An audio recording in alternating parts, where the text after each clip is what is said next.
Pronto, voltei. A Joyce começou a live, eu vou te mandar o convite de novo e você tenta agora de novo, tá bom? Vamos lá. Começando novamente.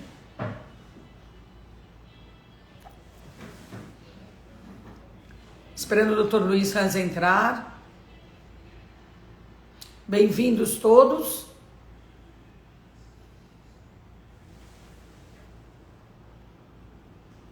Na verdade, o ideal era ele pedir para entrar. É assim, ele tá pedindo.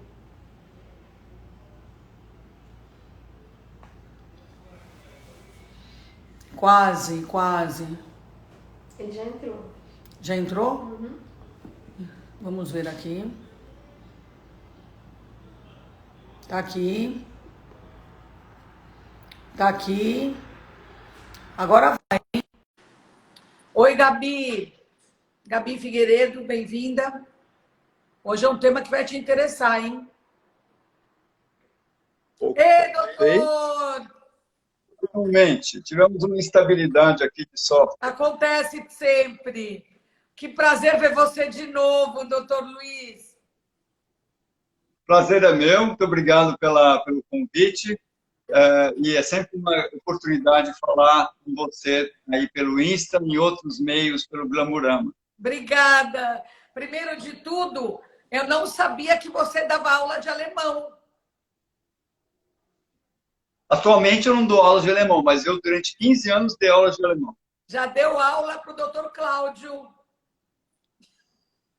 Também. Andaram fofocando a meu respeito, então. Andaram. A professora foi minha aluna, Marina Klink, que estava da última vez com vocês, também foi minha aluna. Isso. Você é muito famoso, muito bem quisto. Quando a gente publicou que você ia ser convidado essa semana, duas amigas minhas muito próximas falaram: não me diz que você vai entrevistar o doutor Luiz Hans, ele é maravilhoso. Então, eu estou transmitindo uma coisa que você já deve saber, o quanto você é admirado e querido. Doutor, me diz, o que é isso que eu tive que ler com maior atenção, que é uma das suas especialidades? Mecanismos sociais individuais da corrupção. Então, não é que a corrupção seja a minha especialidade. Eu tenho uma outra frente de trabalho, fora a clínica, que é essa interface entre psicologia social e o comportamento coletivo. Então, fenômenos do tipo subdesenvolvimento, corrupção, a relação que as pessoas têm com eleições, a psique dos eleitores que são mais de direita, mais de esquerda, é um tema que eu estudo há muitos e muitos anos. Tenho até uma série de artigos que eu publiquei no Caderno de Economia do Estado de São Paulo sobre esses temas. E, às vezes, eu dou palestra também em instituições, até de governo, sobre esses assuntos, tipo corrupção, subdesenvolvimento, etc., mas sempre do ponto de vista da psicologia social. Interessante.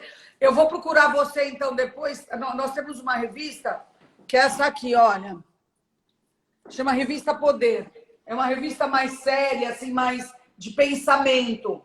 E eu vou querer te Sim. entrevistar sobre isso, exatamente sobre isso. Mas hoje, e como é que você escolheu esses dois temas tão aparentemente nada a ver, que é questões de família e questões de corrupção, eleição, etc. Então, na verdade, eu também sou formado em administração de empresas. E eu fiz um mestrado em economia. Eu só, inclusive, estava com a tese já pronta, só não defendi, quer dizer, a dissertação, porque eu mudei de área e fui para a área de psicologia. Mas cheguei a dar aula de economia e tudo isso. Então, é uma área com a qual eu me identifico muito. E, na verdade, muito rapidamente, porque eu sei que não é o objeto do nosso encontro hoje, mas tem um grande tema que é o mindset, a mentalidade dos países que tem um livro que chama Por que algumas nações ou por que nações fracassam?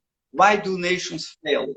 É um livro que foi um best-seller e talvez é um dos próximos prêmios Nobel de Economia, que é uma escola de economia que estuda subdesenvolvimento, que se baseia muito na questão institucional e psicológica. E você sabe que os últimos prêmios Nobel, vários em economia, são psicólogos, Ah, né? não O sabia, Kahneman, nunca me dei conta. e agora mesmo o último prêmio Nobel é da psicologia comportamental, embora seja economista. Então, uma grande conversa, porque economia e desenvolvimento tem a ver com expectativa e comportamento e valores. E vai por aí. Então, tem muita coisa a ser conversada. Eu sei que não é o tema de hoje, Hoje a gente vai mas falar de outro assunto, mas eu fiquei muito curiosa. Eu vou procurar você depois para falar para a revista Poder. Antes dessa pandemia, quais eram as maiores questões que chegavam para você de família? Quais são os maiores problemas que as famílias do mundo moderno enfrentam? tá.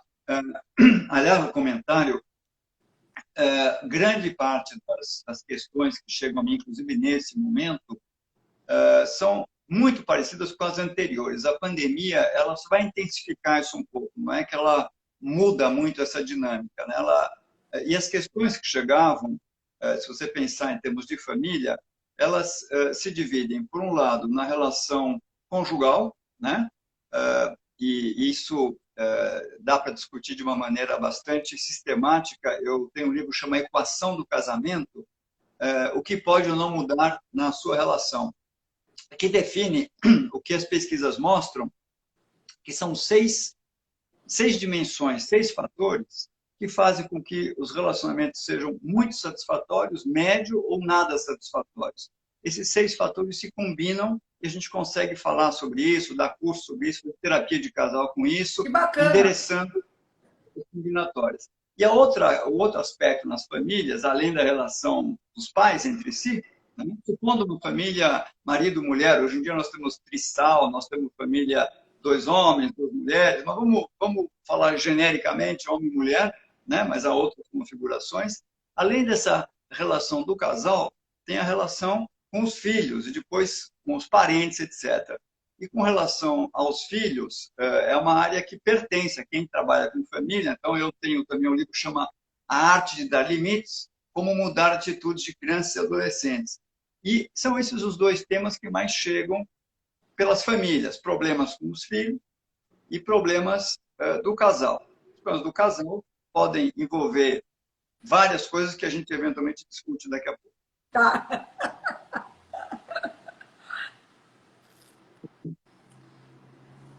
Como a gente pode definir, doutor Luiz, o que é um relacionamento bom? Então vamos falar um pouco disso. Então, vou aproveitar e vou falar um pouco desses 6 Eu fatores. achei interessante. Eles respondem o que é um relacionamento bom para a Maricota, ou para a Joana, né? Ou para o Joaquim, porque vai variar. Senão a gente dá uma resposta geral, sábia, o que é um bom relacionamento, que não vale para um, necessariamente para outro, né? Basicamente, os 6 fatores, eles se combinam numa equação. Um pode ter um valor baixo, não funcionar muito bem na relação, mas um outro fator funciona tão bem que para aquele casal compensa. E para o vizinho, não compensa. Tá? Então, primeiro, é a compatibilidade. É o quanto psicologicamente a gente é compatível. O melhor casamento do mundo, brincando aqui, é de um sádico com masoquista. Maravilhoso. Né? Já ouvi falar isso. Imagina 2 masoquistas morrendo de tédio. Você não vai me bater, não vai fazer nada. Ou 2 sádicos, né, discutindo quem é que vai bater agora. Então, é importante. Por exemplo, se eu sou muito ansioso, né, e a gente está casado, você também é muito ansiosa, eu estou com febre, você fala, você está com Covid, tem que ir para o hospital, eu falo, para de falar assim, vou ficar nervoso, vou tomar umas... Ficam loucos os 2, né? Então, a compatibilidade psicológica tem vários aspectos, mas é um aspecto, vamos dizer, é uma dimensão fundamental. A segunda dimensão é onde acontecem as brigas de casal, são 5 áreas de concordância, são os graus de concordância. Por exemplo, né? Vamos dizer que nós estamos casados e você gosta do sofá vermelho e eu gosto do sofá preto. Não dá para a gente ter um sofá xadrez preto e vermelho, a gente não vai gostar. Não vai rolar.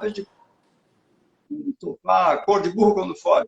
Né? Nem você está muito feliz, nem eu, mas mais ou menos a gente acomodou o nosso gosto. Depois tem afinidade de interesse. Por exemplo, você é triatleta, só fala de proteína e tênis. E eu sou colecionador de moedas antigas, sou sedentário. Só quero falar de uma moeda dos Bactrios, de 2.000 anos atrás. Né? Você não tem afinidade de interesse comigo. Quando você fala de proteína, eu não vibro. Quando eu falo da moeda dos Bactrios, você também não vibra. Grande parte do prazer de estar junto não está na cama. Também pode estar na cama, mas está nas afinidades de interesse. Vibrar. Depois tem graus de concordância, então, gosto, interesse. Uma outra área importante é o quanto a gente concorda com as regras, né, de funcionamento do casal. Por exemplo, somos casados, eu acho que quem tem que trocar a fralda do neném é você, porque você é mulher. Você fala, não, isso é absurdo, eu trabalho mais que você, nós temos que dividir esse negócio. Então, a sogra pode ter a chave de casa ou não, né? E a gente vai brigando. Outra área são os projetos de vida. Eu quero ter filho, você não quer ter filho. Não dá para a gente ter meio filho. Se eu te forçar a ter filho, você vai ficar a vida inteira me culpando por ter te obrigado, e vice-versa. Então, esse é o segundo fator, é os graus de concordância.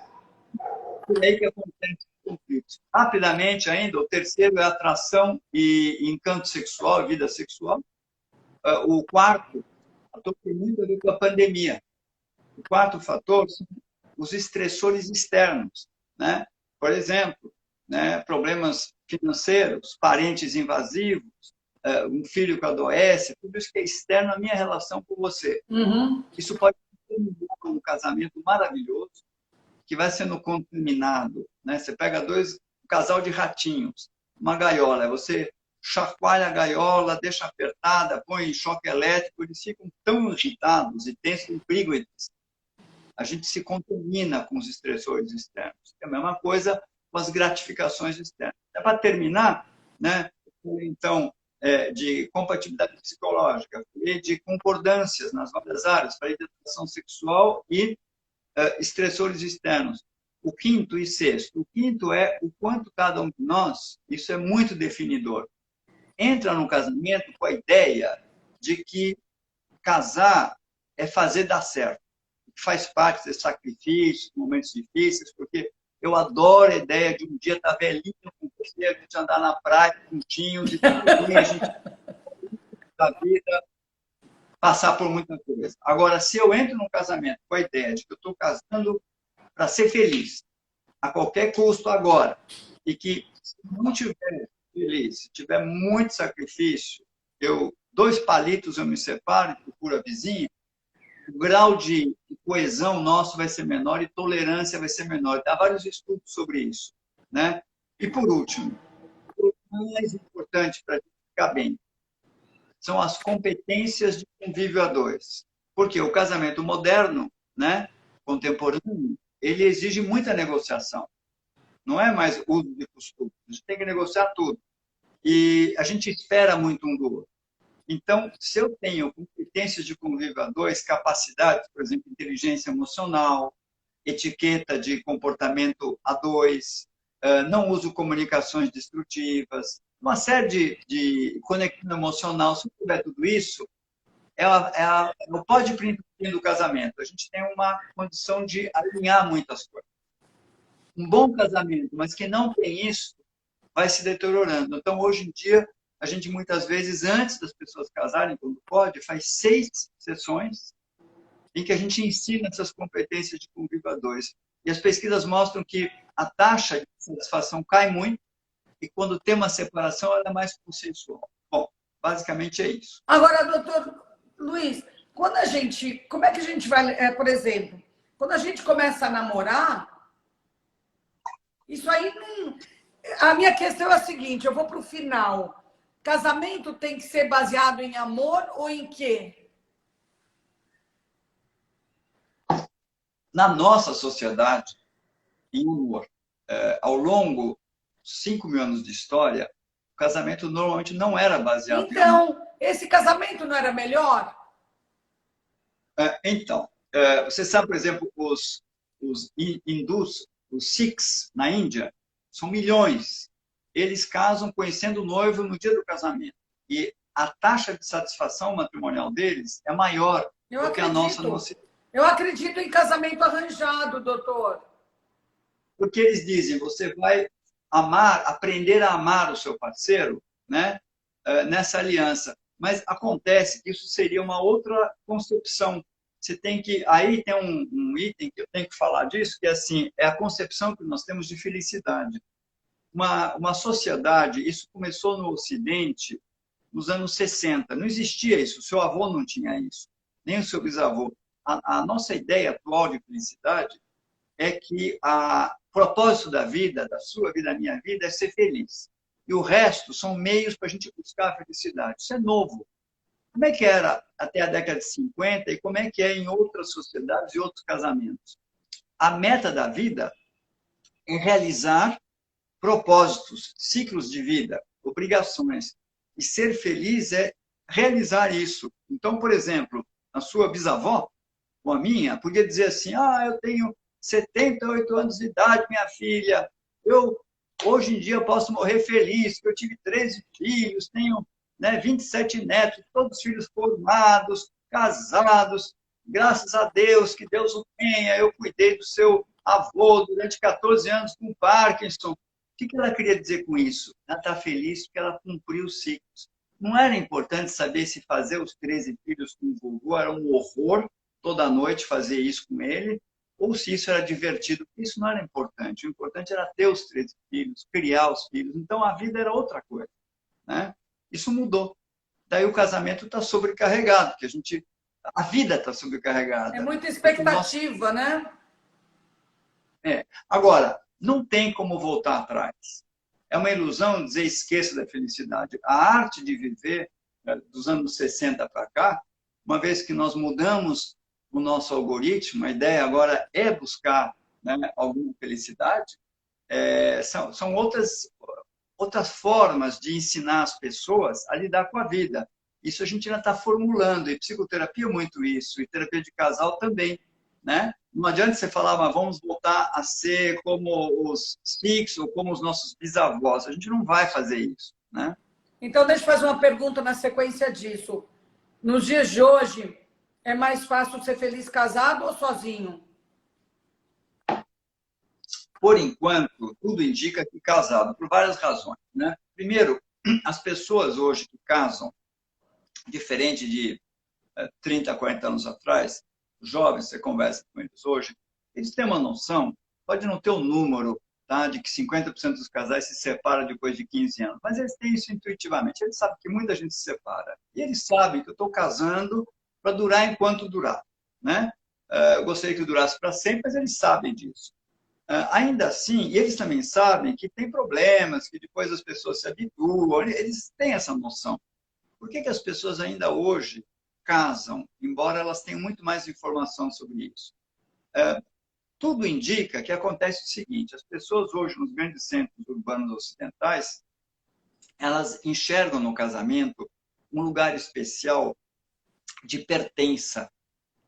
Eu não tenho uma relação a dois, eu não tenho mais hoje uma pátria pela qual esteja disposto a morrer.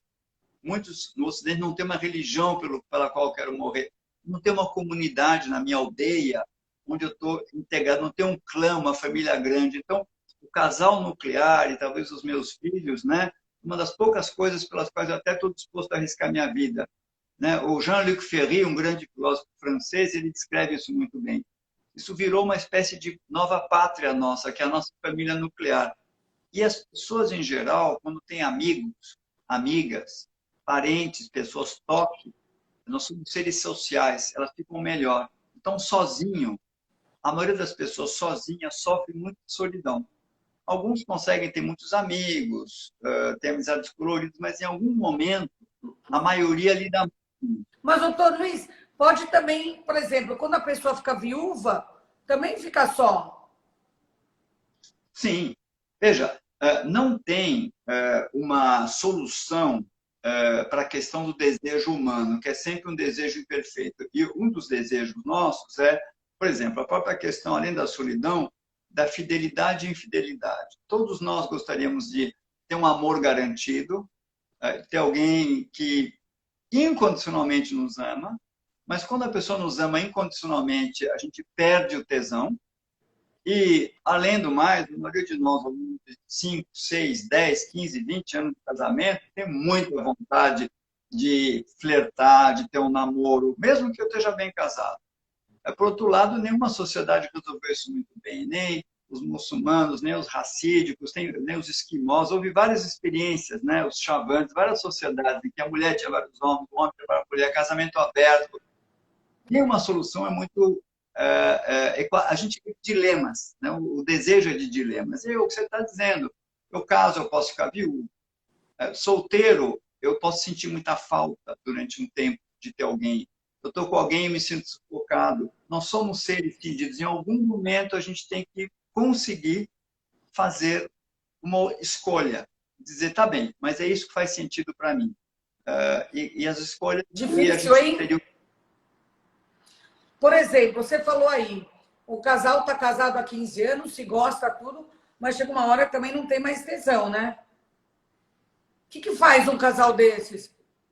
Então, pode não ter. Existe uma coisa que é o sexo recreativo. Dependendo da equação desse casal, eles podem ter um sexo longevo e recreativo. E o sexo recreativo de casais que se dão bem, ele tende a ser um sexo mais ousado. Ele é mais divertido e mais ousado do que o dos solteiros. Dos solteiros tem mais frisson, tem mais emoção, tem mais borbulha, mas é de menor qualidade e menos ousado. Agora, a tendência dos casais, muitas vezes, não é ter sexo recreativo, é ter um sexo declinante. E a maior queixa é a mesmice, né? As pessoas começam a se queixar muito disso. E a contaminação. Agora, dependendo do temperamento da pessoa e dependendo da equação do casamento, há vários dispositivos que favorecem uma vida sexual mais longeva. Não há garantias, mas, por exemplo, né? Isso tem bastante coisa sobre o merchandising do meu livro, A Equação do Casamento, bastante conversa sobre cada um desses itens. Quer dizer, obviamente atrapalha muito o sexo eu deixar as zeladorias domésticas contaminarem o meu dia inteiro, eu não reservar um tempo de respiro. Obviamente, né, é importante eu ter uma química sexual de início. Tem casais que já casam com pouca química sexual. Então, não tem muita reserva para gastar. Quando eu não tenho uma química muito boa com quem eu caso porque a pessoa é legal, porque é uma mulher boazinha, um marido bonzinho, né? A tendência é, com razoável velocidade, perder o interesse, né? Quando a química básica é boa, eu não deixo ela se contaminar, tem algumas coisas que a gente até pode entrar, se for o caso, sobre habilidade sexual, fantasias e ambiente afrodisíaco que podem ser implementadas, né? Mas não há garantias. Quando você tem um frisson à disposição do lado, né? Porque é sempre muito acessível, né? Tudo hoje em dia. Então, e não é, porque ter assim, as pesquisas dizem que, e os números variam, porque as pessoas têm muita dificuldade de falar sobre o assunto, mas em torno de 27, 30 a 48, 50% dos casais admite infidelidade. E em países em que não tem muito machismo, o número de homens e mulheres infiéis é quase igual, né? E eu participei de uma pesquisa aqui no Brasil que praticamente 80% disseram que poderiam se imaginar tendo um caso. Não quer dizer que estavam tendo, né? De fato, você tem razão, as tentações são enormes. O tempo inteiro o Instagram, né, o Facebook, o vizinho, o outdoor, você vê o tempo inteiro uma glamorização, né, do sexo, do outro, etc. Mas, de fato, praticar isso acaba criando muito estresse. A vida ela não é perfeita. As pessoas que têm casos extraconjugais, se elas se envolvem, isso gera um enorme estresse. Porque como é que eu fico em casa? Como é que eu administro a logística dessas mentiras? Como é que eu me sinto com isso? Você vê muitas vezes que isso vai virando um pesadelo. Quando é uma fugidinha, um caso fortuito, pode até ser que alguns casais convivam bem com isso, né? mas um caso mesmo é algo mais complexo. Doutor, você acha que, você que tem bastante experiência de casais no seu consultório, você acha que casais homossexuais se entendem melhor do que casais heterossexuais? De modo algum, embora tenha uma parte que teve 3 vetores, né, que vão fazer a gente ter mais ou menos conexão, né? Um vetor é o quanto eu consigo me conectar com as diferenças de gênero. De fato, homens e mulheres têm algumas diferenças que são estressantes. Enche o saco dos dois, né? Embora tenha uma graça, mas nesse ponto os homossexuais têm uma vantagem, né? Mulher com mulher, homem com homem, a questão de gênero, eles não têm tanta dificuldade. Eles sabem mais ou menos o que o outro está falando, sentindo, a linguagem é mais parecida. Mas isso não elimina 2 outros vetores, porque além de ser um homem e uma mulher, ou 2 homens, são 2 personalidades, 2 temperamentos. E aí... Tanto faz, né? Tanto faz ser gay ou não. São 2 ansiosos e tal. E o terceiro vetor é a questão situacional. Por exemplo, eu sou muito mais velho que o meu cônjuge. Eu estou num outro ciclo de vida. Eu tenho uma mãe com Alzheimer que eu tenho que cuidar. Você não entende isso porque você quer só viajar, se divertir e acha que eu sou um chato e que eu não quero me preocupar tanto com a minha mãe. Então, as situações dos cônjuges não são iguais. Então, os casais gays vão ter a mesma quantidade de conflitos, só que não vai ser de gênero, mas o resto vai ser igual. Ah, interessante. No final... Quais são as maiores reclamações de homens, maridos, né, em relação às mulheres? E depois eu quero que você me fale quais são as maiores reclamações das mulheres em relação aos maridos. Então, tem 2 coisas assim, se pensar em gênero, né? Porque, claro, que cada pessoa é uma, tanto faz ser homem ou mulher, mas se a gente fizer esse olhar de gênero, que vale para um grande número de casais, tem uma questão de partida, que é a seguinte: isso define tudo que eu vou te falar das reclamações. A grande maioria dos homens, quando casa, tem a ideia de que chegou a hora de eu me estabelecer. Casar é me estabelecer, é assentar. Eu já vivi a solteirice, as farras, né? Agora é a hora de eu me assentar, a hora de eu me dedicar à carreira, outras coisas, e ter uma relação estável. E a maioria dos homens busca uma companheira de vida, uma parceira. Ele imagina uma parceria, acima de tudo, uma mulher que vá ser apoiada, mas apoiá-lo e ser complacente. E que já se conquistaram ao outro, já um amor, né, que se estabeleceu. Então, ele tem um projeto que é, de certa maneira, um lar, e ele chega em casa, ele espera sossego, sexo e complacência, né? A mulher dele, quando ela casa, ela não está sabendo disso. Ela tem uma outra ideia. Ela não está casando para se estabelecer e ter um parceiro. Ela está casando para ter uma coisa que para ele é muito misteriosa. Ela quer uma relação a 2. E ele nem sabe do que ela está falando. E para ela, a relação a 2 é assim: agora que a gente vai casar, começa a grande aventura da vida. E ele está achando que agora que terminou essa parte aventurosa, eu vou me estabelecer, começa a vida mais estável. São 2 projetos divergentes. Então, uma cena típica é que o homem acha que a mulher é eternamente insatisfeita, né? E cobra, é uma chata, né? E ela frequentemente acha que ele é insensível ou é um bobo. Aliás, a melhor definição é a Rita Lee. Ela dizia: o grande problema é, depois de 60 anos eu descobri, né? Os homens são todos uns bobos e nós, as mulheres, somos umas chatas. Concordo, né? concordo plenamente. E ela tem lá a sua razão. Depois até eu falei de uma cena típica de briga de casal, que acontece com quase todos os casais, mas deu para entender que esse ponto de entrada é tão divergente que daí começam a vir todas os desentendimentos, né? E as queixas de gênero. E como é que um casamento pode dar certo? Então, quanto mais eu ouço você falando, mais difícil eu acho. Eu ainda falei pouco, tem outros desafios, né? Porque o cérebro do homem tem uma outra estrutura. E quando um homem e uma mulher conversam, e vão resolver um problema, vão discutir, foram feitos mais de 20 anos de estudos num laboratório de casais em Seattle. É uma delícia quando você lê. Claro que não é uma delícia quando está envolvido aí no estudo, porque é bem sofrido. Mas é muito interessante porque é um desentendimento de estruturas cerebrais, né? E hormônios. Tão diferentes, né?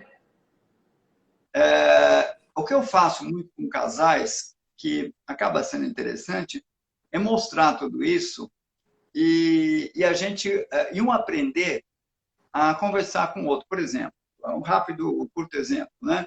Quando uma mulher conta uma história, ela costuma circunstanciar a história. Para ela é importante dar o contexto e a emoção. Portanto, a história é mais prolixa e detalhada. Os homens costumam entrar em estresse quando entra muito contexto e emoção, eles buscam a solução. Então, a mulher começa a contar por que ela ficou chateada, porque ela combinou com a irmã dela que eles iam viajar fim de semana, a irmã ia levar os remédios das crianças e ela ia levar os mantimentos, a irmã não cumpriu. Né? E ela conta aquilo em 1000 detalhes. E ele começa, escuta, o que você quer dizer? Onde você quer chegar? Fala logo. Não, você sabe, minha irmã, eu sei, mas onde você quer chegar? Ela já vai ficando chateada. Quando ela finalmente conta, ele acha que está ajudando muito, dizendo para ela assim, olha, mas tudo bem, a gente compra os remédios na estrada, na farmácia, não precisa ficar tão nervosa. Ela se sente incompreendida, desqualificada. Porque a única coisa que ela queria dele é que ele calasse a boca, escutasse a história, acolhesse. Né? Ela diz, eu não sou burra, eu sei ir na farmácia, eu não estou falando disso. Estou dizendo que eu estou chateada, porque eu combinei, eu falei, eu fiz, a minha parte, minha irmã não fez. Aí ele fala, não, mas a sua irmã é uma pessoa muito legal. Não precisa também... Ela fala, você está defendendo minha irmã agora nessa história? Você está contra mim?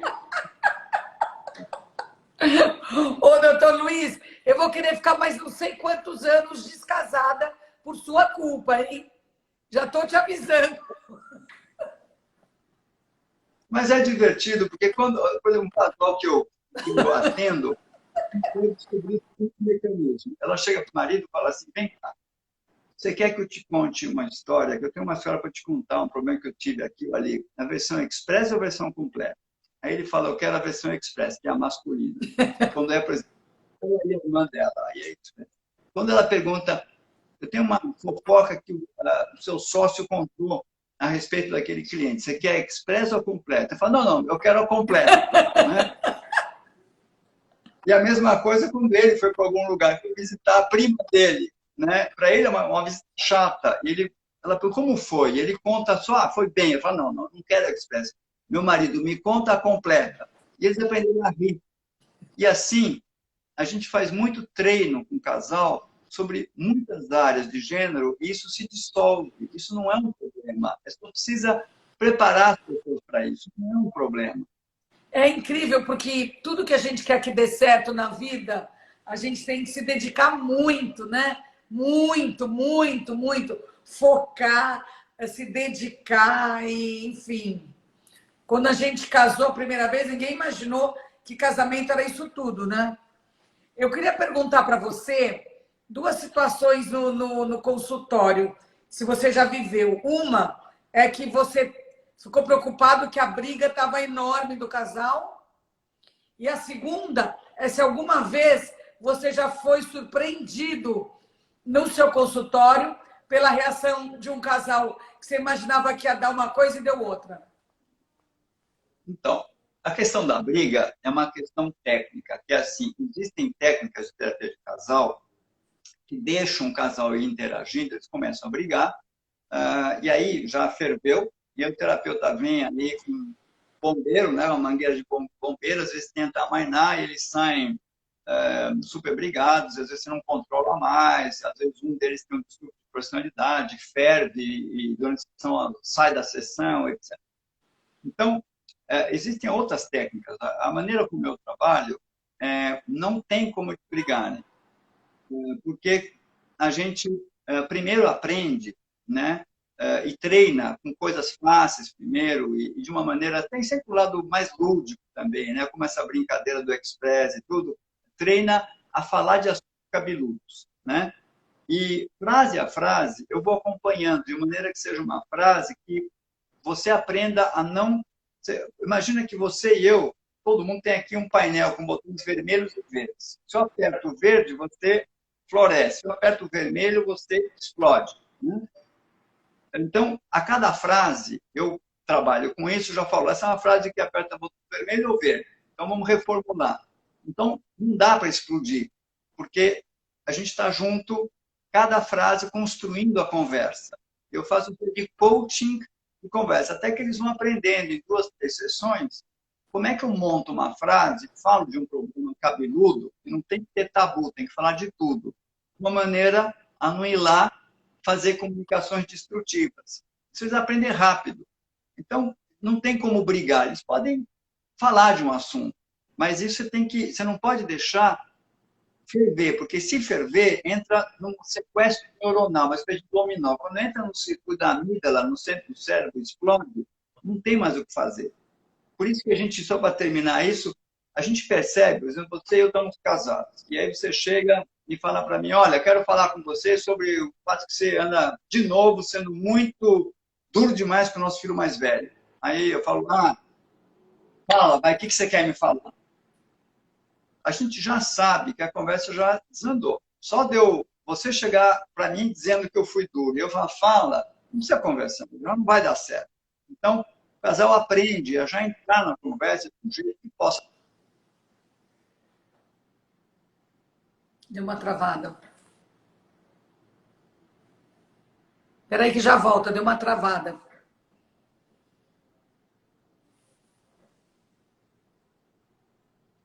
Tá travado, né? É a internet dele.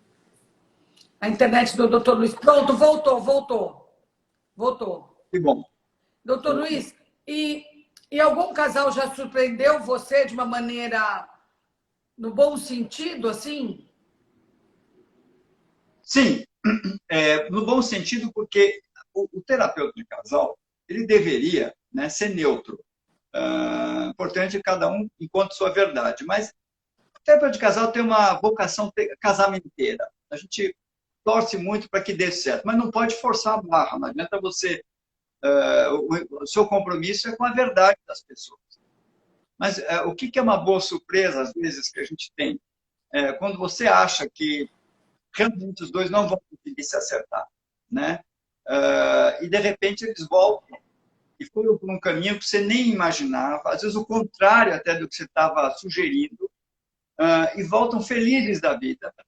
E você tinha certeza que a sessão seguinte era já de combinar que iam se separar, e se ajustam. Isso acontece algumas vezes, e tem vezes que isso é verdade, como em medicina, em certas fases, quando médicos fazem greve, morre menos gente, e tem mais recuperação, às vezes o médico falha, às vezes o terapeuta de casal, por mais que a gente tenha um trabalho na base da briga, etc., às vezes, em alguns momentos, você tem que admitir isso, você pode atrapalhar, né? Porque às vezes o casal resolveu empurrar por debaixo do tapete algum problema e você não percebeu. Está travando. Vamos esperar a internet do Dr. Luiz voltar. Voltou. Alguma instabilidade. É normal isso. Eu estou no 4G, deveria estar bem estável, mas o meu software... E aí você tem que admitir que, às vezes, o casal quer empurrar um problema para debaixo do tapete e faz sentido. Você demora para perceber isso, você acaba atrapalhando. Mas, em geral, a ideia é não empurrar nada debaixo do tapete, trazer tudo e resolver. Mas existem essas situações. Tem 2 perguntas aqui que eu gostaria de passar para você. Uma é da Alicia Fábio, lá de Salvador. Ela pergunta se algum casal põe a culpa em você. Não é comum, mas pode acontecer. O que é mais comum é que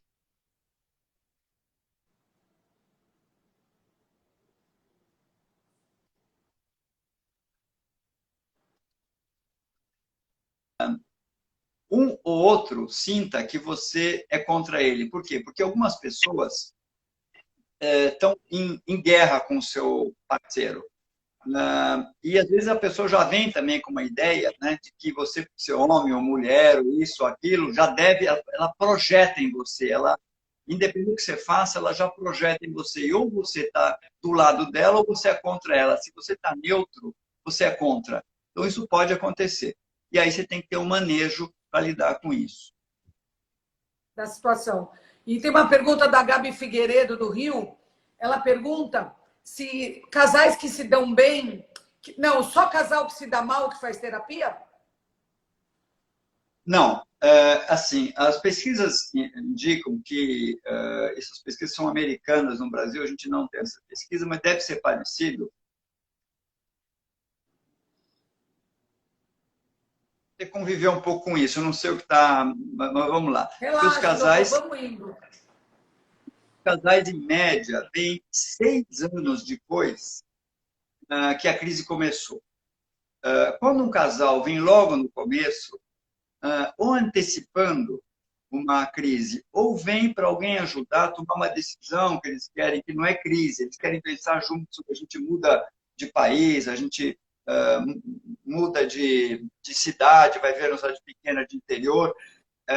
Eles, às vezes, vêm para situações que ou são de decisões que eles querem tomar, ou pequenos problemas que... Oi, Gabi.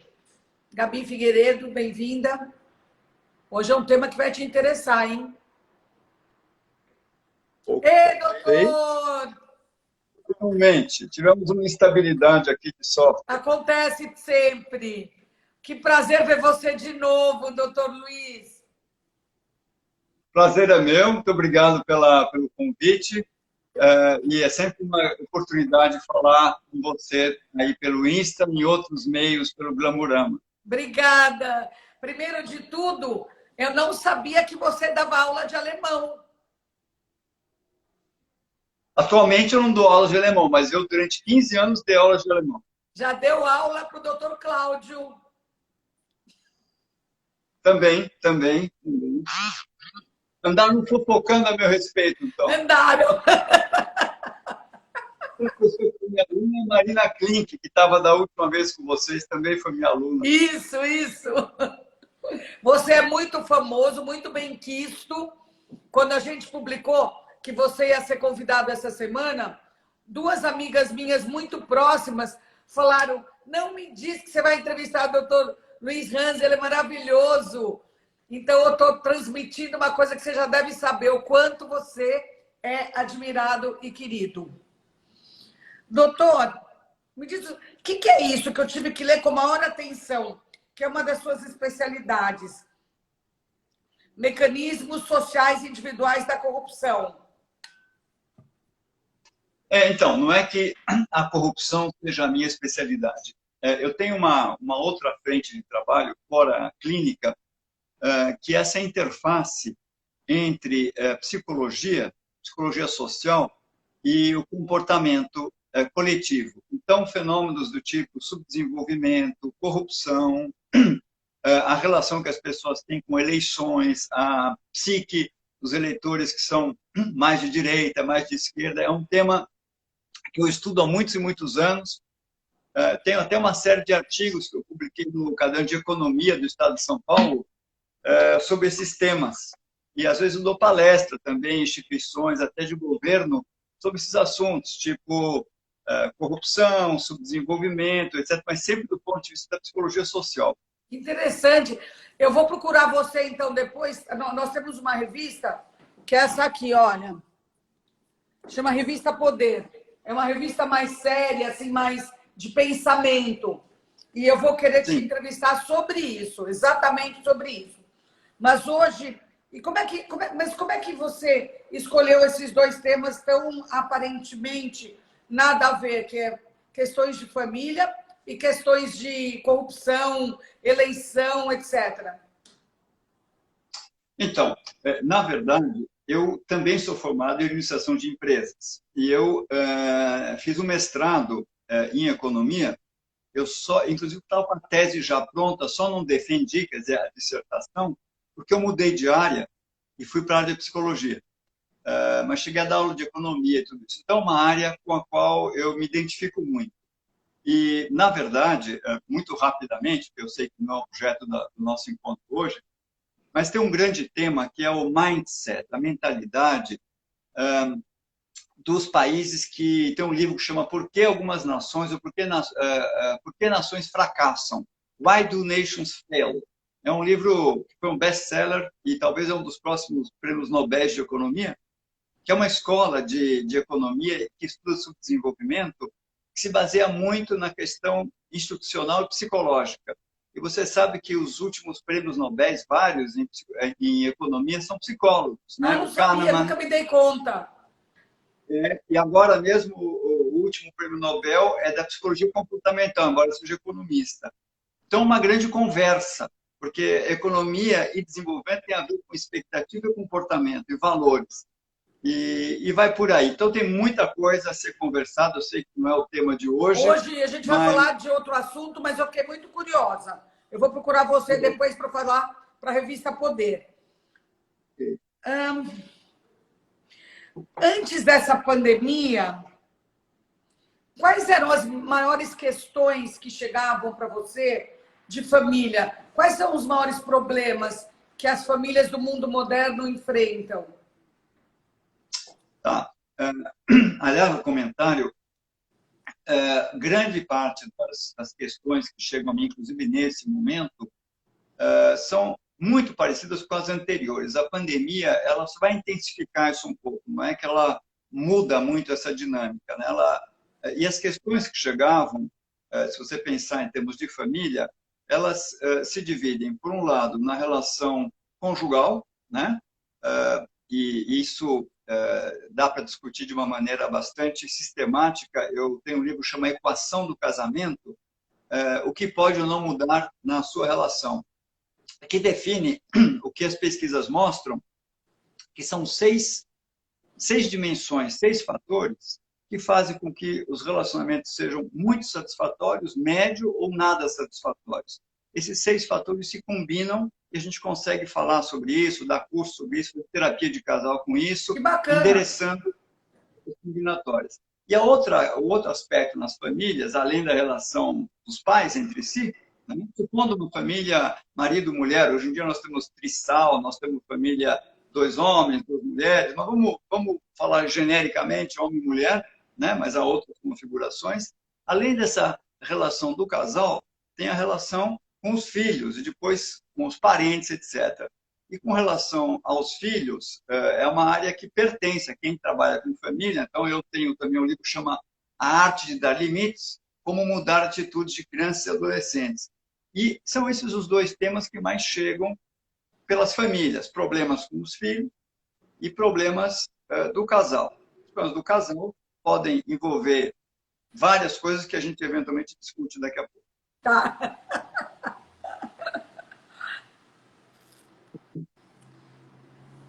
Como a gente pode definir, doutor Luiz, o que é um relacionamento bom? Então vamos falar um pouco disso. Então, vou aproveitar e falar um pouco desses 6 fatores. Eu achei interessante. Eles respondem o que é um relacionamento bom para a Maricota, ou para a Joana, né? Ou para o Joaquim, porque vai variar. Senão a gente dá uma resposta geral, sábia, o que é um bom relacionamento, que não vale para um, necessariamente para outro, né? Basicamente, os 6 fatores, eles se combinam numa equação. Um pode ter um valor baixo, não funcionar muito bem na relação, mas um outro fator funciona tão bem que para aquele casal compensa. E para o vizinho, não compensa. Tá? Então, primeiro, é a compatibilidade. É o quanto psicologicamente a gente é compatível. O melhor casamento do mundo, brincando aqui, é de um sádico com masoquista. Maravilhoso. Né? Já ouvi falar isso. Imagina 2 masoquistas morrendo de tédio. Então, você não vai me bater, não vai fazer nada. Ou 2 sádicos, né, discutindo quem é que vai bater agora. Então, é importante. Por exemplo, se eu sou muito ansioso, né, e a gente está casado, você também é muito ansiosa, eu estou com febre, você fala, você está com Covid, tem que ir para o hospital. Eu falo, para de falar assim, vou ficar nervoso, vou tomar umas... Vou ficar louco os 2. Né? Então, A compatibilidade psicológica tem vários aspectos, mas é um aspecto, vamos dizer, é uma dimensão fundamental. A segunda dimensão é onde acontecem as brigas de casal, são 5 áreas de concordância, são os graus de concordância. Por exemplo, né? Vamos dizer que nós estamos casados e você gosta do sofá vermelho e eu gosto do sofá preto. Não dá para a gente ter um sofá xadrez preto e vermelho, a gente não vai gostar. Não vai rolar. Um sofá cor de burro quando fora. Né? Nem você está muito feliz, nem eu, mas mais ou menos a gente acomodou o nosso gosto. Depois tem afinidade de interesse. Por exemplo, você é triatleta, só fala de proteína e tênis. E eu sou colecionador de moedas antigas, sou sedentário. Só quero falar de uma moeda dos Bactrios, de 2000 anos atrás. Né? Você não tem afinidade de interesse comigo. Quando você fala de proteína, eu não vibro. Quando eu falo da moeda dos Bactrios, você também não vibra. Grande parte do prazer de estar junto não está na cama. Também pode estar na cama, mas está nas afinidades de interesse. Vibrar. Depois tem graus de concordância, então, gosto, interesse. Uma outra área importante é o quanto a gente concorda com as regras, né, de funcionamento do casal. Por exemplo, somos casados, eu acho que quem tem que trocar a fralda do neném é você, porque você é mulher. Você fala, não, isso é absurdo, eu trabalho mais que você, nós temos que dividir esse negócio. Então, a sogra pode ter a chave de casa ou não, né? E a gente vai brigando. Outra área são os projetos de vida. Eu quero ter filho, você não quer ter filho. Não dá para a gente ter meio filho. Se eu te forçar a ter filho, você vai ficar a vida inteira me culpando por ter te obrigado, e vice-versa. Então, esse é o segundo fator, é os graus de concordância. Por aí que acontece os conflitos. Rapidamente ainda, o terceiro é atração e encanto sexual, vida sexual. O quarto fator tem muito a ver com a pandemia. O quarto fator são os estressores externos, né? Por exemplo, né, problemas financeiros, parentes invasivos, um filho que adoece, tudo isso que é externo à minha relação com você. Uhum. Isso pode terminar um casamento maravilhoso que vai sendo contaminado, né? Você pega um casal de ratinhos, uma gaiola, você chacoalha a gaiola, deixa apertada, põe choque elétrico, eles ficam tão irritados e tensos e brigam entre si. A gente se contamina com os estressores externos. É a mesma coisa com as gratificações externas. Para terminar, né, então, de compatibilidade psicológica, de concordâncias nas várias áreas, para educação sexual e estressores externos. O quinto e sexto. O quinto é o quanto cada um de nós, isso é muito definidor, entra no casamento com a ideia de que casar é fazer dar certo. Faz parte desse sacrifício, momentos difíceis, porque eu adoro a ideia de um dia estar velhinho com você, a gente andar na praia, juntinhos, e também a gente da vida passar por muita coisa. Agora, se eu entro num casamento com a ideia de que eu estou casando para ser feliz, a qualquer custo agora, e que se não tiver feliz, se tiver muito sacrifício, 2 palitos eu me separo e procuro a vizinha, o grau de coesão nosso vai ser menor e tolerância vai ser menor. Há vários estudos sobre isso, né? E por último, o mais importante para a gente ficar bem são as competências de convívio a dois. Porque o casamento moderno, né, contemporâneo, ele exige muita negociação. Não é mais uso de costume. A gente tem que negociar tudo. E a gente espera muito um do outro. Então, se eu tenho competências de convívio a dois, capacidades, por exemplo, inteligência emocional, etiqueta de comportamento a dois, não uso comunicações destrutivas, uma série de conexão emocional, se eu tiver tudo isso, é o pó de princípio do casamento. A gente tem uma condição de alinhar muitas coisas.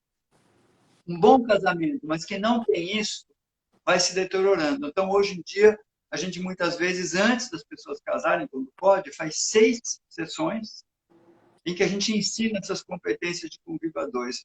E as pesquisas mostram que a taxa de satisfação cai muito e quando tem uma separação, ela é mais consensual. Bom, basicamente é isso. Agora, doutor Luiz, como é que a gente vai, por exemplo, quando a gente começa a namorar, isso aí não... A minha questão é a seguinte, eu vou para o final. Casamento tem que ser baseado em amor ou em quê? Na nossa sociedade, em amor, ao longo de 5.000 anos de história, o casamento normalmente não era baseado em amor. Então, esse casamento não era melhor? Então, você sabe, por exemplo, os hindus, os Sikhs na Índia, são milhões. Eles casam conhecendo o noivo no dia do casamento. E a taxa de satisfação matrimonial deles é maior Eu do que a nossa no acredito. Eu acredito em casamento arranjado, doutor. Porque eles dizem, você vai amar, aprender a amar o seu parceiro, né, nessa aliança. Mas acontece que isso seria uma outra concepção. Você tem que, aí tem um item que eu tenho que falar disso, que é assim, é a concepção que nós temos de felicidade. Uma sociedade, isso começou no Ocidente nos anos 60. Não existia isso, o seu avô não tinha isso, nem o seu bisavô. A nossa ideia atual de felicidade é que o propósito da vida, da sua vida, da minha vida, é ser feliz. E o resto são meios para a gente buscar a felicidade. Isso é novo. Como é que era até a década de 50 e como é que é em outras sociedades e outros casamentos? A meta da vida é realizar propósitos, ciclos de vida, obrigações. E ser feliz é realizar isso. Então, por exemplo, a sua bisavó, ou a minha, podia dizer assim, eu tenho 78 anos de idade, minha filha, hoje em dia posso morrer feliz, que eu tive 13 filhos, tenho 27 netos, todos filhos formados, casados, graças a Deus, que Deus o tenha, eu cuidei do seu avô durante 14 anos com Parkinson. O que ela queria dizer com isso? Ela está feliz porque ela cumpriu os ciclos. Não era importante saber se fazer os 13 filhos com o vovô era um horror, toda noite fazer isso com ele, ou se isso era divertido, porque isso não era importante. O importante era ter os 13 filhos, criar os filhos. Então, a vida era outra coisa, né? Isso mudou. Daí o casamento está sobrecarregado, porque a vida está sobrecarregada. É muita expectativa, né? Agora, não tem como voltar atrás. É uma ilusão dizer esqueça da felicidade. A arte de viver, dos anos 60 para cá, uma vez que nós mudamos o nosso algoritmo, a ideia agora é buscar, né, alguma felicidade, são outras formas de ensinar as pessoas a lidar com a vida. Isso a gente ainda está formulando, e psicoterapia muito isso, e terapia de casal também, né? Não adianta você falar, mas vamos voltar a ser como os Sikhs ou como os nossos bisavós. A gente não vai fazer isso, né? Então, deixa eu fazer uma pergunta na sequência disso. Nos dias de hoje, é mais fácil ser feliz casado ou sozinho? Por enquanto, tudo indica que casado, por várias razões, né? Primeiro, as pessoas hoje que casam, diferente de 30, 40 anos atrás, jovens, você conversa com eles hoje, eles têm uma noção, pode não ter o número, tá, de que 50% dos casais se separam depois de 15 anos, mas eles têm isso intuitivamente. Eles sabem que muita gente se separa. E eles sabem que eu estou casando para durar enquanto durar, né? Eu gostaria que durasse para sempre, mas eles sabem disso. Ainda assim, e eles também sabem que tem problemas, que depois as pessoas se habituam, eles têm essa noção. Por que as pessoas ainda hoje casam, embora elas tenham muito mais informação sobre isso? Tudo indica que acontece o seguinte, as pessoas hoje nos grandes centros urbanos ocidentais, elas enxergam no casamento um lugar especial de pertença. Eu não tenho uma relação a dois, eu não tenho mais hoje uma pátria pela qual esteja disposto a morrer. Muitos no Ocidente não têm uma religião pela qual eu quero morrer. Não tem uma comunidade na minha aldeia onde eu estou integrado, não tem um clã, uma família grande. Então, o casal nuclear e talvez os meus filhos, né? Uma das poucas coisas pelas quais eu até estou disposto a arriscar minha vida, né? O Jean-Luc Ferry, um grande filósofo francês, ele descreve isso muito bem. Isso virou uma espécie de nova pátria nossa, que é a nossa família nuclear.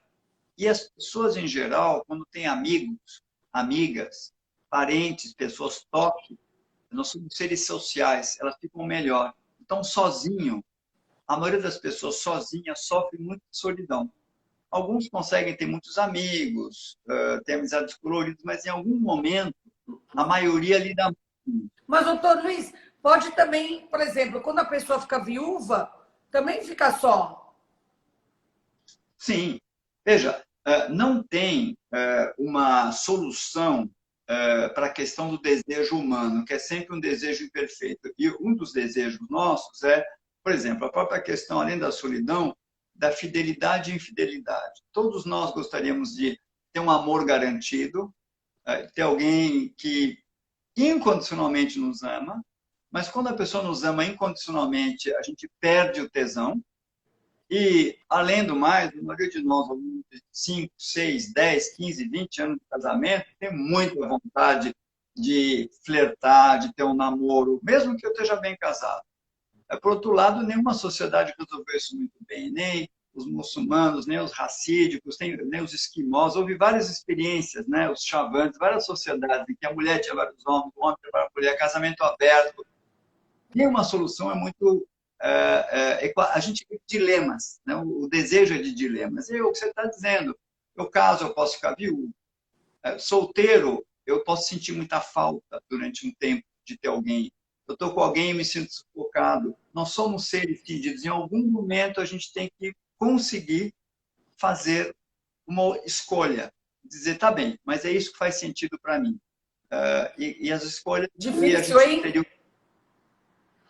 Por exemplo, você falou aí, o casal está casado há 15 anos, se gosta, tudo, mas chega uma hora que também não tem mais tesão, né? O que faz um casal desses? Então, pode não ter. Existe uma coisa que é o sexo recreativo. Dependendo da equação desse casal, eles podem ter um sexo longevo e recreativo. E o sexo recreativo de casais que se dão bem, ele tende a ser um sexo mais ousado. Ele é mais divertido e mais ousado do que o dos solteiros. Dos solteiros tem mais frisson, tem mais emoção, tem mais borbulha, mas é de menor qualidade e menos ousado. Agora, a tendência dos casais, muitas vezes, não é ter sexo recreativo, é ter um sexo declinante. E a maior queixa é a mesmice, né? As pessoas começam a se queixar muito disso. E a contaminação. Agora, dependendo do temperamento da pessoa e dependendo da equação do casamento, há vários dispositivos que favorecem uma vida sexual mais longeva. Não há garantias, mas, por exemplo, né? Isso tem bastante coisa sobre o merchandising do meu livro Equação do Casamento, bastante conversa sobre cada um desses itens. Quer dizer, obviamente atrapalha muito o sexo eu deixar as zeladorias domésticas contaminarem o meu dia inteiro, eu não reservar um tempo de respiro. Obviamente, né, é importante eu ter uma química sexual de início. Tem casais que já casam com pouca química sexual. Então, não tem muita reserva para gastar. Quando eu não tenho uma química muito boa com quem eu caso porque a pessoa é legal, porque é uma mulher boazinha, um marido bonzinho, né? A tendência é, com razoável velocidade, perder o interesse, né? Quando a química básica é boa, eu não deixo ela se contaminar, tem algumas coisas que a gente até pode entrar, se for o caso, sobre habilidade sexual, fantasias e ambiente afrodisíaco que podem ser implementadas, né? Mas não há garantias. Quando você tem um frisson à disposição do lado, né? Porque é sempre muito acessível, né? Tudo hoje em dia. Então, e não é, porque ter assim, as pesquisas dizem que, e os números variam, porque as pessoas têm muita dificuldade de falar sobre o assunto, mas em torno de 27, 30 a 48, 50% dos casais admite infidelidade. E em países em que não tem muito machismo, o número de homens e mulheres infiéis é quase igual, né? E eu participei de uma pesquisa aqui no Brasil que praticamente 80% disseram que poderiam se imaginar tendo um caso. Não quer dizer que estavam tendo, né? De fato, você tem razão, as tentações são enormes. O tempo inteiro o Instagram, né, o Facebook, o vizinho, o outdoor, você vê o tempo inteiro uma glamorização, né, do sexo, do outro, etc. Mas, de fato, praticar isso acaba criando muito estresse. A vida ela não é perfeita.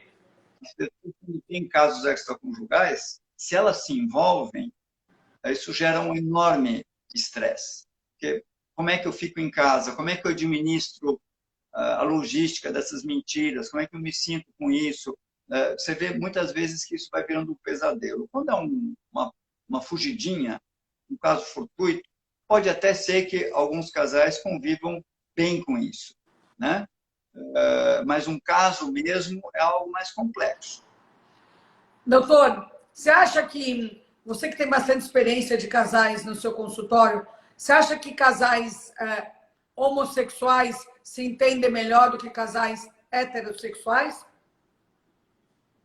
De modo algum, embora tenha uma parte que teve 3 vetores, né, que vão fazer a gente ter mais ou menos conexão, né? Um vetor é o quanto eu consigo me conectar com as diferenças de gênero. De fato, homens e mulheres têm algumas diferenças que são estressantes. Enche o saco dos dois, né? Embora tenha uma graça, mas nesse ponto os homossexuais têm uma vantagem, né? Mulher com mulher, homem com homem, a questão de gênero, eles não têm tanta dificuldade. Eles sabem mais ou menos o que o outro está falando, sentindo, a linguagem é mais parecida. Mas isso não elimina 2 outros vetores, porque além de ser um homem e uma mulher, ou 2 homens, são 2 personalidades, 2 temperamentos. E aí... Tanto faz, né? Tanto faz ser gay ou não. São 2 ansiosos e tal. E o terceiro vetor é a questão situacional. Por exemplo, eu sou muito mais velho que o meu cônjuge.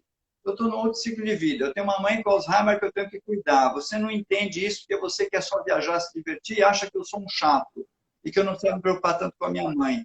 Então, as situações dos cônjuges não são iguais. Então, os casais gays vão ter a mesma quantidade de conflitos, só que não vai ser de gênero, mas o resto vai ser igual. Interessante. No final...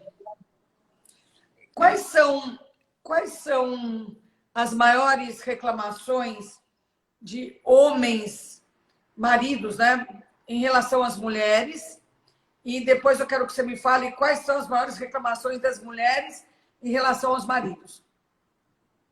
Então, tem 2 coisas assim, se pensar em gênero, né? Porque claro que cada pessoa é uma, tanto faz ser homem ou mulher, mas se a gente fizer esse olhar de gênero, que vale para um grande número de casais, é uma questão de partida, que é a seguinte: isso define tudo que eu vou te falar das reclamações. A grande maioria dos homens, quando casa, tem a ideia de que chegou a hora de eu me estabelecer. Casar é me estabelecer, é assentar. Eu já vivi a solteirice, as farras, né? Agora é a hora de eu me assentar, a hora de eu me dedicar à carreira, outras coisas, e ter uma relação estável. E a maioria dos homens busca uma companheira de vida, uma parceira. Ele imagina uma parceria, acima de tudo, uma mulher que vá ser apoiada, mas apoiá-lo e ser complacente. E que já se conquistaram ao outro, já um amor, né, que se estabeleceu. Então, ele tem um projeto que é, de certa maneira, um lar, e ele chega em casa, ele espera sossego, sexo e complacência, né? A mulher dele, quando ela casa, ela não está sabendo disso. Ela tem uma outra ideia. Ela não está casando para se estabelecer e ter um parceiro. Ela está casando para ter uma coisa que para ele é muito misteriosa. Ela quer uma relação 2. E ele nem sabe do que ela está falando. E para ela, a relação a 2 é assim: agora que a gente vai casar, começa a grande aventura da vida. E ele está achando que agora que terminou essa parte aventurosa, eu vou me estabelecer, começa a vida mais estável. São 2 projetos divergentes. Então, uma cena típica é que o homem acha que a mulher é eternamente insatisfeita, né? E cobra, é uma chata, né?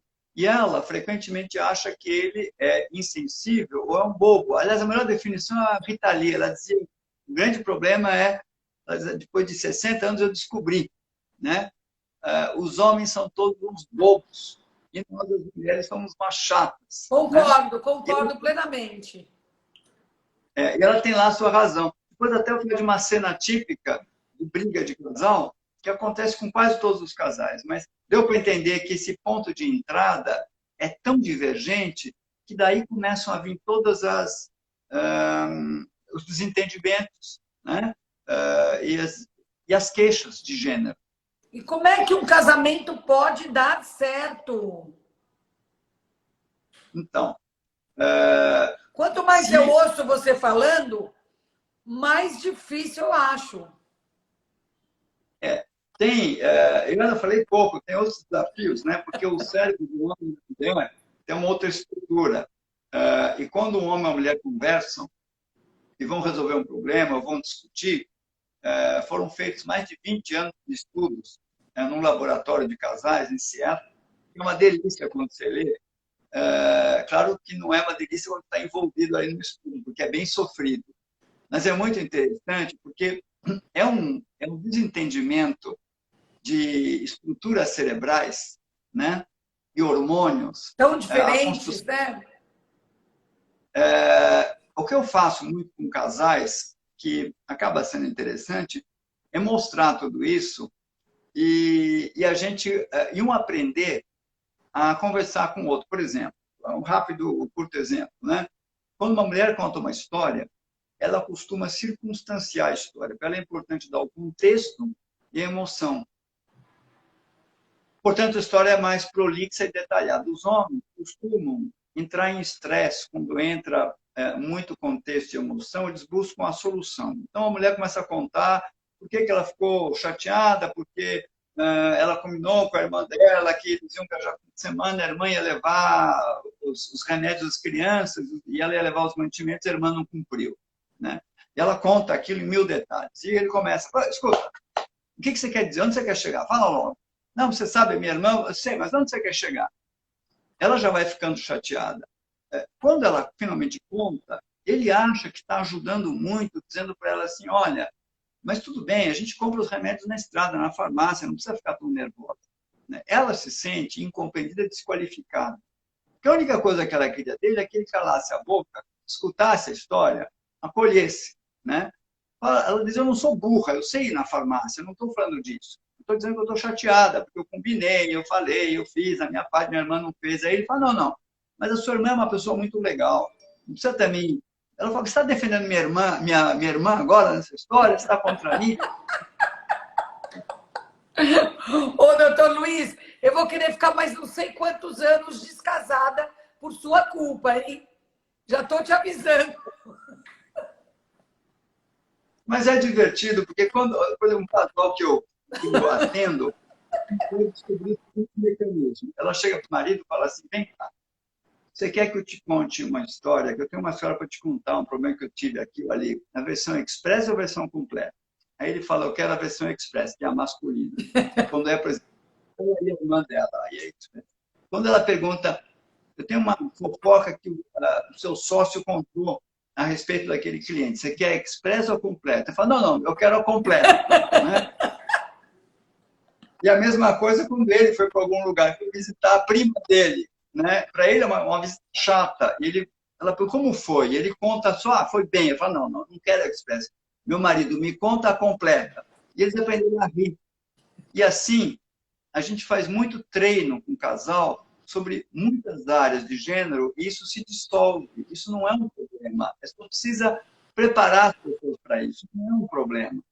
É incrível, porque tudo que a gente quer que dê certo na vida, a gente tem que se dedicar muito, né? Muito, muito, muito. Focar, se dedicar, e, enfim. Quando a gente casou a primeira vez, ninguém imaginou que casamento era isso tudo, né? Eu queria perguntar para você duas situações no consultório, se você já viveu. Uma é que você ficou preocupado que a briga estava enorme do casal. E a segunda é se alguma vez você já foi surpreendido no seu consultório pela reação de um casal que você imaginava que ia dar uma coisa e deu outra. Então, a questão da briga é uma questão técnica, que é assim, existem técnicas de terapia de casal que deixam o casal ir interagindo, eles começam a brigar, e aí já ferveu, e o terapeuta vem ali com um bombeiro, né, uma mangueira de bombeiro, às vezes tenta amainar, e eles saem super brigados, às vezes você não controla mais, às vezes um deles tem um distúrbio de personalidade, ferve, e durante a sessão sai da sessão, etc. Então, existem outras técnicas. A maneira como eu trabalho não tem como brigar, né?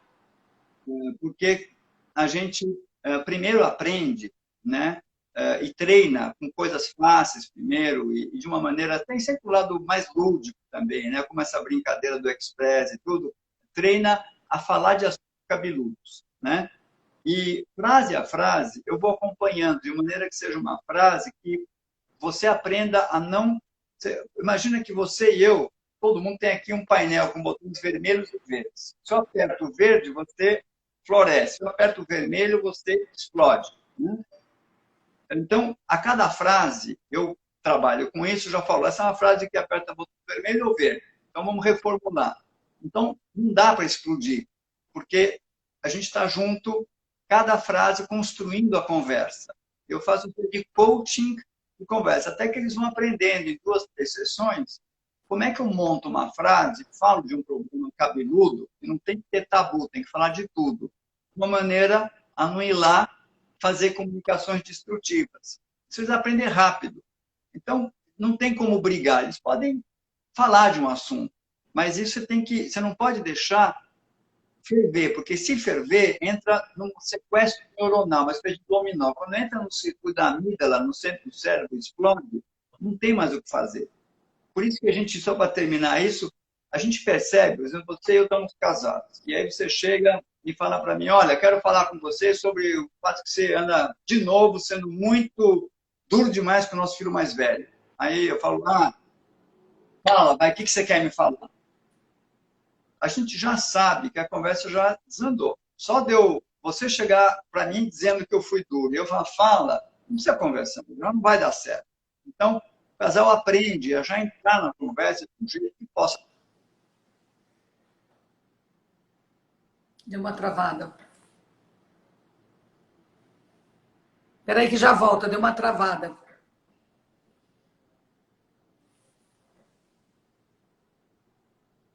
Tá travado, né? É a internet dele. A internet do Dr. Luiz. Pronto, voltou. Que bom. Dr. Luiz, e algum casal já surpreendeu você de uma maneira, no bom sentido, assim? Sim, no bom sentido, porque o terapeuta de casal, ele deveria, né, ser neutro. Importante cada um encontre sua verdade. Mas o terapeuta de casal tem uma vocação casamenteira. A gente torce muito para que dê certo, mas não pode forçar a barra. Não adianta você... o seu compromisso é com a verdade das pessoas. Mas o que é uma boa surpresa, às vezes, que a gente tem? Quando você acha que realmente os dois não vão conseguir se acertar, né? E, de repente, eles voltam e foram por um caminho que você nem imaginava, às vezes o contrário até do que você estava sugerindo, e voltam felizes da vida. E você tinha certeza que a sessão seguinte era já de combinar que iam se separar, e se ajustam. Isso acontece algumas vezes, e tem vezes que isso é verdade, como em medicina, em certas fases, quando médicos fazem greve, morre menos gente e tem mais recuperação, às vezes o médico atrapalha, às vezes o terapeuta de casal, por mais que a gente tenha um trabalho na base da briga, etc., às vezes, em alguns momentos, você tem que admitir isso, você pode atrapalhar, né? Porque às vezes o casal resolveu empurrar por debaixo do tapete algum problema e você não percebeu. Está travando. Vamos esperar a internet do Dr. Luiz voltar. Voltou. Alguma instabilidade. É normal isso. Eu estou no 4G, deveria estar bem estável, mas o meu software... E aí você tem que admitir que, às vezes, o casal quer empurrar um problema para debaixo do tapete e faz sentido. Você demora para perceber isso, você acaba atrapalhando. Mas, em geral, a ideia é não empurrar nada debaixo do tapete, trazer tudo e resolver. Mas existem essas situações.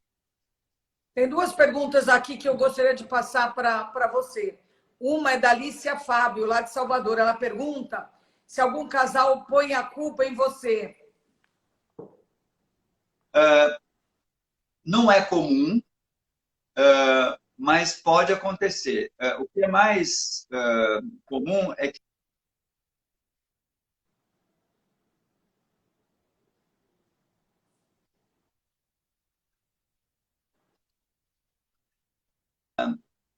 um ou outro sinta que você é contra ele. Por quê? Porque algumas pessoas estão em guerra com o seu parceiro. E às vezes a pessoa já vem também com uma ideia, né, de que você, por ser homem ou mulher, ou isso ou aquilo, já deve, ela projeta em você, ela, independente do que você faça, ela já projeta em você. E ou você está do lado dela ou você é contra ela. Se você está neutro, você é contra. Então isso pode acontecer. E aí você tem que ter um manejo para lidar com isso. Da situação. E tem uma pergunta da Gabi Figueiredo, do Rio. Ela pergunta se casais que se dão bem... Não, só casal que se dá mal que faz terapia? Não, assim, as pesquisas indicam que essas pesquisas são americanas no Brasil, a gente não tem essa pesquisa, mas deve ser parecido. Você conviver um pouco com isso, eu não sei o que está, mas vamos lá. Que os Relaxa, doutor, casais, vamos indo. em média, vêm 6 anos depois que a crise começou. Quando um casal vem logo no começo, ou antecipando uma crise, ou vem para alguém ajudar a tomar uma decisão que eles querem, que não é crise, eles querem pensar juntos, a gente muda de país, a gente muda de cidade, vai ver uma cidade pequena de interior.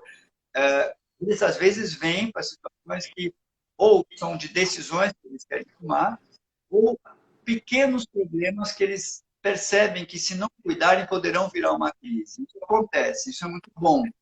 E quando você vem 6 anos depois que começou a crise, e tem muito ressentimento, cada crise que você tem, cada briga, é um pouco assim, aquela folha de papel lisinha, você vai, amassa a folha, faz uma bola, que é a briga. Aí você volta e alisa, que é a reconciliação, passa um ferro, fica mais ou menos liso, vamos dizer que era 100% a relação, ela volta a 99,3%. Aí tem nova briga, volta a 99,1%. E assim vai ter uma hora, depois de 6 anos de briga, que ela volta a 40%. Pode sim chegar a um ponto em que o casal não tem mais fôlego, mesmo a terapia.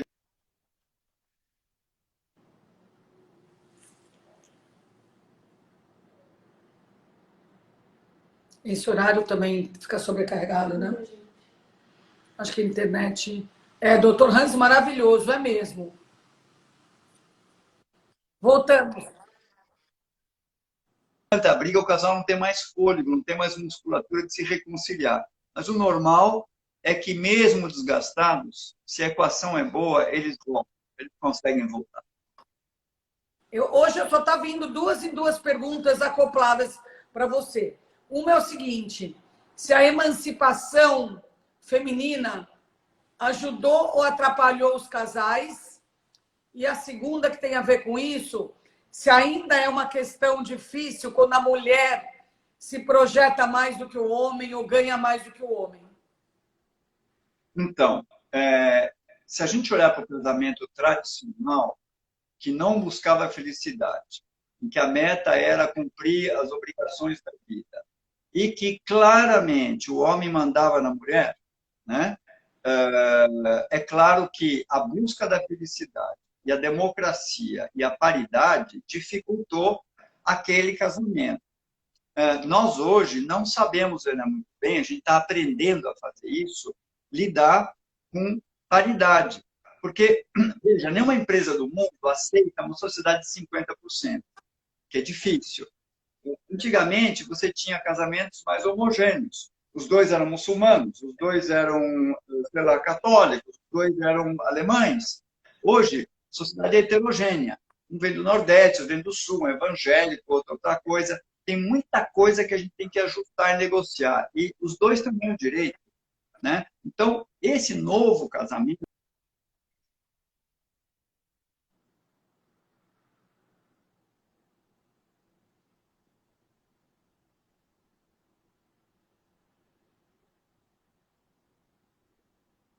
A internet daqui é boa.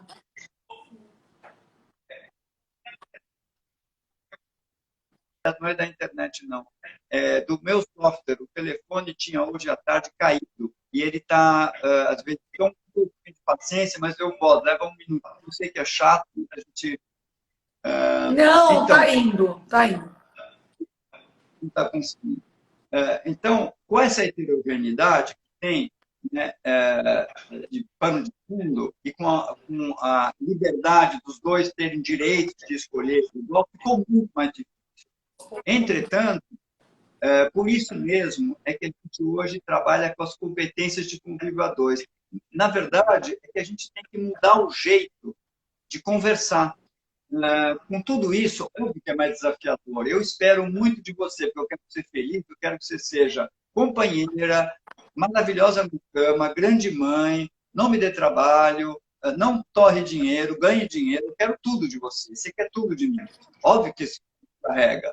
E depois, nós temos os mesmos direitos, né? Isso exige competências que a gente não tinha. E as competências, eu também estou dando agora um curso na Casa do Saber só sobre isso, elas são treináveis, elas são ensináveis. Isso é uma boa notícia. A boa notícia é que a gente pode aprender isso, né? E a outra pergunta que era, é um problema a mulher ser provedora? É claro que a maioria das pessoas ainda tem a cabeça, né, com a qual nós fomos criados há séculos, milênios, e que é patriarcal, né? Mas, sim, há vários casais que eu acompanho em que a mulher é a provedora, o homem vira dono de casa. Não é só que ele ganha menos. Estou radicalizando aqui. O que acontece? Ele vira dono de casa. É um excelente dono de casa. Ele continua sendo viril, ele é um excelente pai, ele capricha, ele faz um jantar para ela quando ela chega, ele cuida.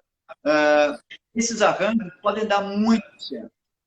É que os dois têm que estar tranquilos para isso. Nem todos estão. A maioria não está. A maioria das mulheres associa um homem que ganha Muito menos difícil, né? cansado. Mas são acordos.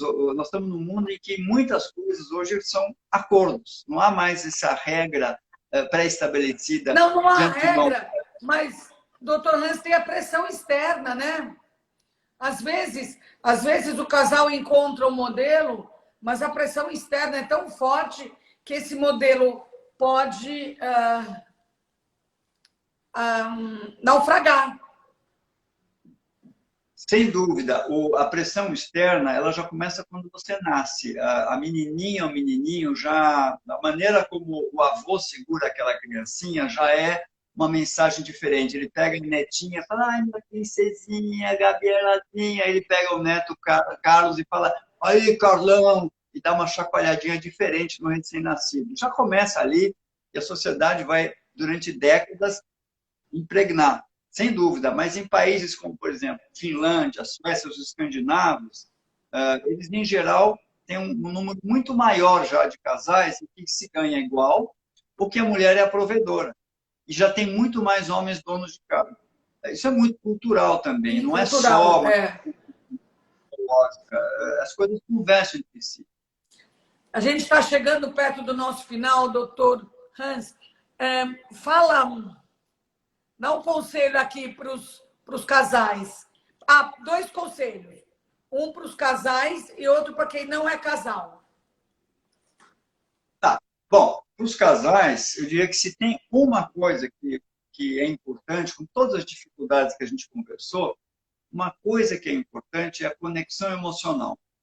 E todas as pesquisas são unânimes nisso. Se tudo estiver difícil, sexo, pressões externas, etc. Se você consegue ter com o seu parceiro ou sua parceira uma conexão emocional, vocês têm a chance ou de fazer mais ajustes, ou se não conseguirem ficar juntos, se separarem de uma maneira leal. O que é conexão emocional?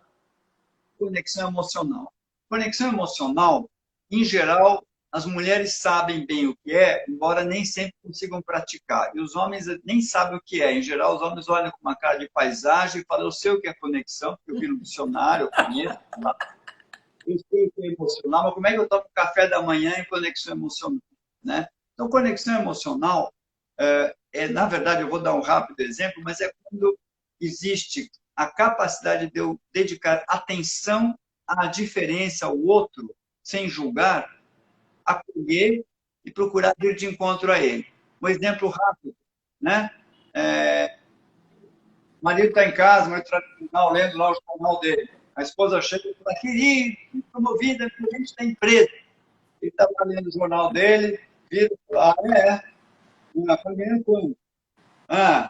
E vai chegar em casa mais tarde? Claramente isso não. Ela chega em casa e fala, querido, fui promovida. Ele está lendo o jornal, ele fala, puxa, bom para você, hein? Parabéns, muito bom para você. Continua lendo o jornal, fala, que hora saiu o jantar? Melhor que o primeiro, não é conexão. Não. Ela chega em casa e fala, querido, fui promovida. Gente, e ele guarda o jornal, vira na direção dela, olha para ela, segura as mãos dela e fala, não acredito, me conta tudo. Como que isso aconteceu? Quem te deu a notícia? Eu sabia que você ia uma hora conseguir isso, porque você era a melhor. Sabe o que nós vamos fazer? Eu vou pegar um vinho, nós vamos celebrar hoje à noite a sua promoção. Isso é conexão.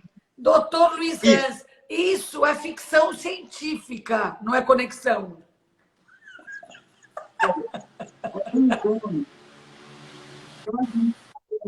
Você sabe que todos em terapia de casal individual, eles são treináveis, eles aprendem a fazer isso. E fazem muito bem depois. É que os homens, em geral, são muito reprimidos e não são estimulados a fazer isso. Não sabem fazer isso. Mas eles aprendem. E essa conexão emocional é a coisa mais importante. Quando tem isso aquece, muda, né? É isso. Então, qual é a outra questão? Isso. Desculpa, mas para quem é solteiro e não tem ninguém, ou tem ficantes, ou para quem namora, qual é a para pergunta? quem é solteiro, de vez em quando namora, de vez em quando não namora, tanto faz. Tá. Tem uma coisa que é assim, diferentes tipos psicológicos e personalidades têm diferentes necessidades. Existe, por exemplo, um tipo psicológico minoritário que foi feito para casamentos abertos. Funciona bem. A maioria das pessoas tem uma estrutura psicológica que, independente da cultura, não é tudo cultura, não é tudo educação. Também tem uma psicogenética. E é uma psicogenética. Os estudos mostram que 50% quase é biológico, genético. Pode ficar sozinho e ter ficantes e namorar e viver bem a solteirice ou a viuvez, tem a ver com, primeiro, com um certo joie de vivre, uma certa alegria de viver. Depois tem a ver com a riqueza de interesses, porque eu coloco a minha libido no trabalho, nos amigos, em netos, em sobrinhos, em curiosidades, em estudos, em viagens, em esportes. Então, isso é uma outra coisa. Depois tem uma questão da autonomia psíquica. Tem pessoas que são muito, muito autônomas psiquicamente. Existe um grupo, menos que são os pacientes que mais têm inveja, que são felizes por natureza. Eles são felizes de instinto, né? Eles não precisam do outro para se alimentar, né? Mas isso depende um pouco da sua natureza. Então é possível ser solto. A gente é um crime quando a gente fala para a pessoa: você pode ser uma gorda feliz, um gordo feliz, você pode ser um solteiro feliz, porque cada um sabe das suas carências e do que precisa. Tem um que tem que emagrecer para ser feliz. O outro pode ser feliz, mas gordo. Um tem que estar com alguém. E aí a gente, quando está em terapia com a pessoa, a gente mapeia isso rapidamente, a gente percebe a sua natureza, o seu temperamento, é o que faz sentido para você. Muitas pessoas aqui estão falando, eu sou essa, eu sou dessas. Então, eu gostei muito de falar com você, doutor Luiz Hans, muito, muito, muito. Cada vez a gente aprende mais, cada vez... Eu vou falar uma coisa, eu acho até engraçado tudo isso, porque é um mundo de tantas possibilidades e tantas dificuldades, né? É um mundo muito interessante esse. Então, sem dúvida. Queria agradecer muito você e espero em brevemente que a gente esteja junto de novo. E tem gente falando aqui, nossa, eu queria que essa live tivesse 2 horas, tá vendo? Todo mundo amou. Muito obrigada, doutor Luiz. Desculpa pelas falhas de internet, mas a gente vai conversar. O que vale é a nossa conversa e a nossa conexão emocional. Muito bom. Obrigada. Tchau, tchau. Tchau. Que delícia de conversa. Arrasamos juntas, né, Gabi? Oi, Gabi. Oi, Lícia. Oi, Paula Miller. Todo mundo aqui. Que delícia. Petit Luca. Todo mundo aqui nessa live. Foi incrível essa conversa. Fiquei tranquila, fiquei animada. Achei uma loucura algumas coisas. E é isso. A vida é exatamente isso. E obrigada a todos e todas vocês que estão aqui. Vera Donato, que bom ter você sempre perto. E as minhas amigas do Rio Amaro, eu fico feliz. Beijo, saudades para vocês, meninas. E queria agradecer também o Magazine Luiza, que está junto com a gente no Glamurama. E dizer que quem quiser um headphone diferente e quem tiver como eu procurando um outro fone de ouvido, vai lá no Glamurama, que a gente fez uma seleção muito bacana. Obrigada a todo mundo e bom fim de semana. Gabi, manda um beijo pro João. Tchau, tchau.